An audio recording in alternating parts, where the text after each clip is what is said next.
And now Andreas, yeah, thank you. Oh, yeah, it's I'm standing okay. and I'm conscious of time, so I have the very difficult situation that I'm here and the only one that is standing between you and the lunch.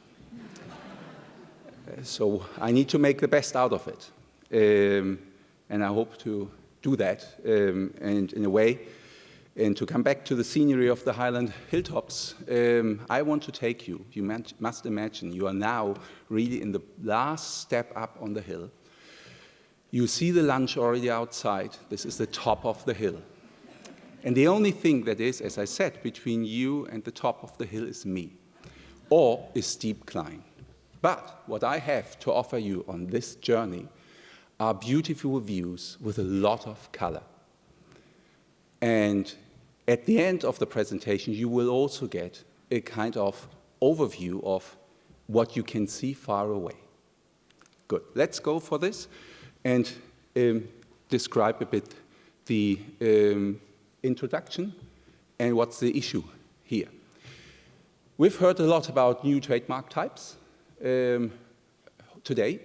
Color marks are marks that exist for a long time, for 20, 25 years almost, and have been filed a lot. So that is what I want to discuss. But the problem is that still nowadays there are so many questions open in relation to color marks if it was somehow a new type of mark.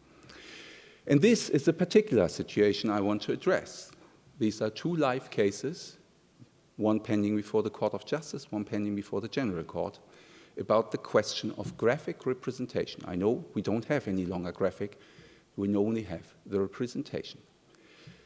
And there are a lot of questions of distinctiveness, acquired distinctiveness of color marks, but the question in both of these cases is a question of representation and whether the representation of these two marks is precise enough. And in the course of the presentation, I will give you an answer to this. And I will also give you an answer then when we know the real answer from the Court of Justice. This is when we're up on the hilltop. So, but before doing this, I think it is important to understand how actually companies use color marks. And this is how they do it. And I'm starting with color combination marks. Here you see the registrations that John Deere has. Here you see how they use them. And when you see this, you see that the colors are used always green and yellow. Not always on the exact proportions, always on the wheel, and the yellow, the green on the body, or even in promotions. We have already seen this mark on the Procter & Gamble presentation. Here we have it again. It's Duracell, copper, black. But they use it certainly on their batteries, we all know them, but also in the promotion, always on their website, not only on their product itself, but also in their promotion. And you see on the website a lot, but even this is a bit blurred, sorry for this, I took this photo in the United States some time back, and I found it interesting, it was in copper and black, the stand for the Duracell batteries. Let's come to Andreas Stiel, orange, gray, who likes to be in the garden, knows the product. But you see, the product is changing in a way. The red is changing in the percentages and in the way it is applied to the goods. It's not always the same. BP is doing something very similar. They have registrations and they use it on their gas stations, all green and yellow, on their website, on their cards.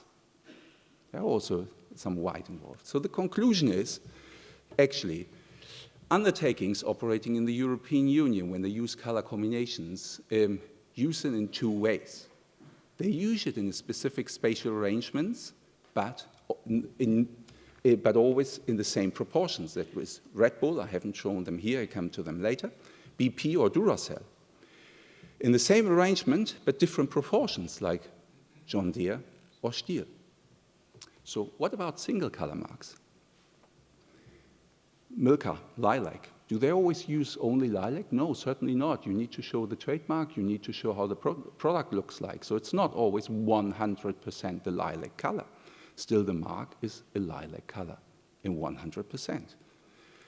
Same for particularly the German-speaking countries, Deutsche Telekom, the magenta color. A lot used, but a lot of other colors used, really, on this. So what is the conclusion for the one colors? The one colors, again, mostly not used alone on products, on packaging and advertising, used with others. The proportions in which they are used are actually changing. And there are a lot of combinations of different colors. According to the Court of Justice, single colors can be registered. Various single color marks in the past have actually had a problem because they had a description saying that effectively the color, for example, in this case, lilac, will be used prominently on the product. The prominently was already imprecise enough. So better register your mark as a single color mark without any description, and you will be on the right-hand side. So that was what was the EU IPO practice in relation to color marks for many years. I will now go into a lot of other pictures, and you see you're walking up the hill. Remember, you're walking up the hill, so you see a lot of colors already, and this is what the EU IPO did. These are all marks based on acquired distinctiveness. Registered, you see the mark on the left-hand side, and the material that was accepted to effectively say it is acquired distinctiveness.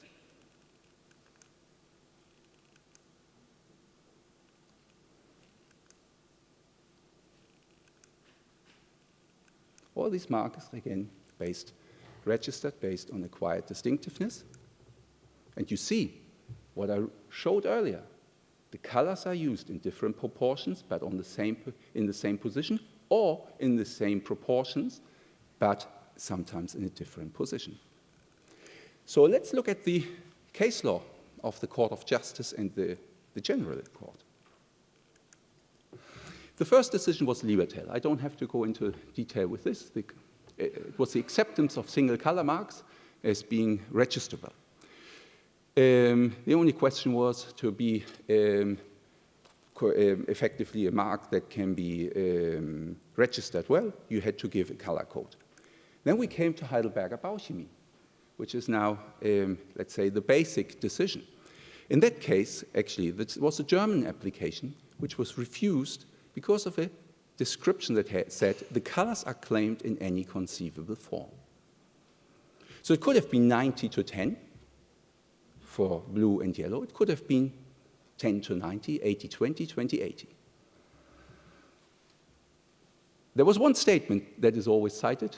It was even cited in the office guidelines for many years. And it was, let's say, the basic discussion for the further cases that are currently pending. A graphic representation consisting of two or more colors designated in the abstract and without contours must be systematically arranged by associating the colors concerned in a predetermined and uniform way. What does that mean? You know, we have seen the office apparently interpreted during the years as you file the two colors next to each other, and as long as you can show the use in the same proportions on the products, that was enough for being precise enough. A very recent judgment, many of you may have seen, Hartwell. Actually, the Court of Justice gave guidance, and we know now that actually a color mark is a mark that must have no contours, neither inner nor outer contours. That is what they said. In this case, the Finnish application was held to be not a color mark, or there was an actual contradiction between the wording of the description and the graphic representation. The two cases I referred to at the beginning, or the marks I referred to at the beginning, is the case Red Bull, which you can see here, represented with judgments of T101-15 and T102-15, where the General Court effectively said there are three requirements for a graphic representation or representation. You need an indication of the shades, the ratio, and the spatial arrangement of the colors. So you need a spatial arrangement that actually is quite contradictory to all the forms we have seen before, and you need an indication of proportions. Before, we only saw in the presentation that companies use this very differently. Either they indicate the proportion, use the same proportions, or they use different proportions, but always a specific spatial arrangement. So this actually contradicts very much both the EU IPO registration practice on acquired distinctiveness as well as what happens in business. And the last Board of Appeal decision on color marks affects the second case. Again, the mark registered for many years was invalidated. The case is pending before the GC, awaiting the outcome of the Red Bull case. So there are always three arguments against color marks, especially registration of color marks, where you have either only the proportion indicated or a spatial arrangement, but no proportions. I come to those very quickly. Colors are not perceived as an indicator of origin. Well, that is actually only a question of distinctiveness. It is not a question, effectively, of the question of graphic representation or representation. Moreover, it follows from a Lieberthal saying that colors are usually not perceived as an indicator of origin by the consumer. Well, to be honest, there was no empirical evidence that was actually submitted at that time. Market studies show really something different. So why is a mark only an indicator of origin when the final purchase decision is made? That's actually incorrect in my view, because in the Interflora judgment, the Court of Justice also emphasized the advertising function of a trademark. So that argument doesn't actually convince me. And I'm already 2 minutes over, and the lunch is still waiting, but no worries, I finish quickly. The second argument is the precision and certainty. So color marks need to be precise and give certainty. So now my question is, what is easier? Imagine a color mark. The nature of a color mark is a color mark, and it protects the colors in the proportions claimed. Then you must say that all these are infringements of the color mark, correct?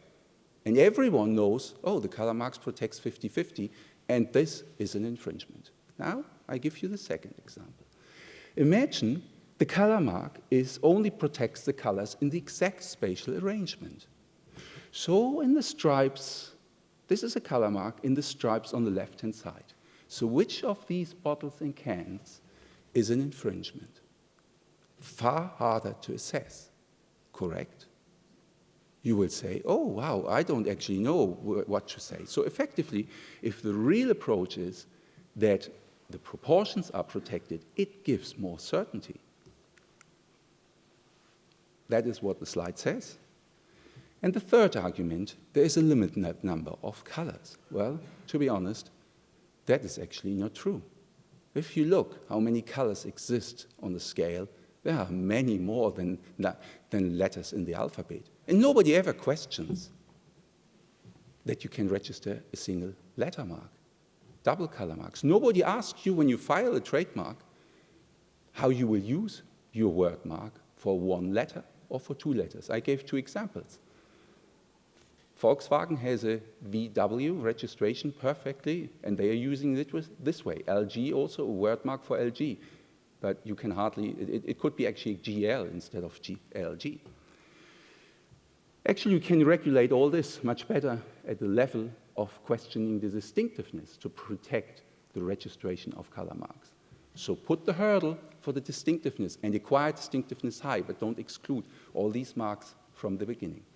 Also, the wording of the new Article 3 actually speaks for it. It distinguishes between position marks, where you have to show how the spatial arrangement in relation to the product is, versus color marks, where the wording from the Heidelberger Bauchemie judgment was actually introduced.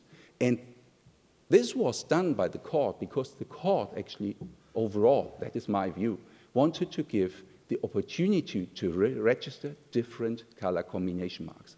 The only thing they wanted to deal at that time in the Heidelberger Bauchemie case was the question of not giving protection to a trademark where the proportions were not indicated or where the positions were not indicated.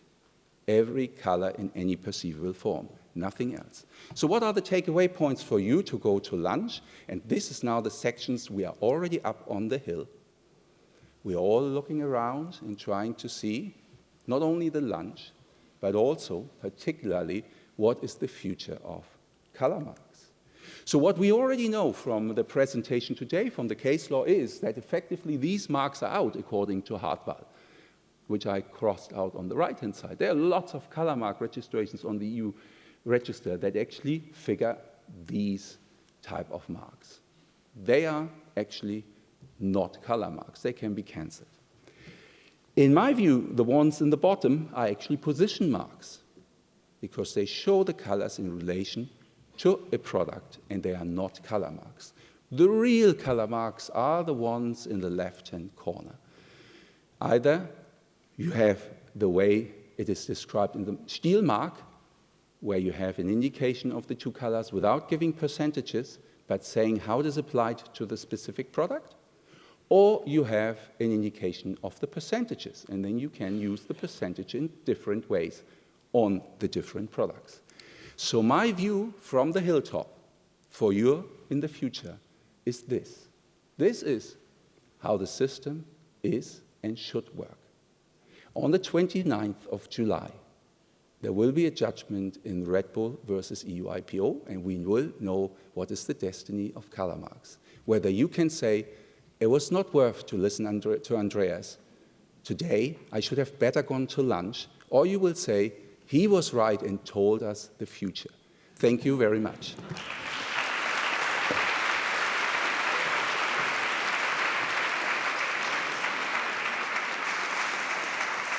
Thank you, Andreas, for a very interesting presentation. It won with a lunch. Look, nobody has left the room.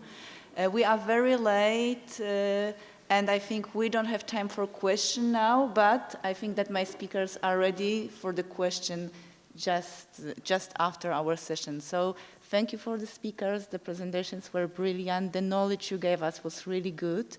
Thank you for the audience for your presence and for your patience. Thank you very much.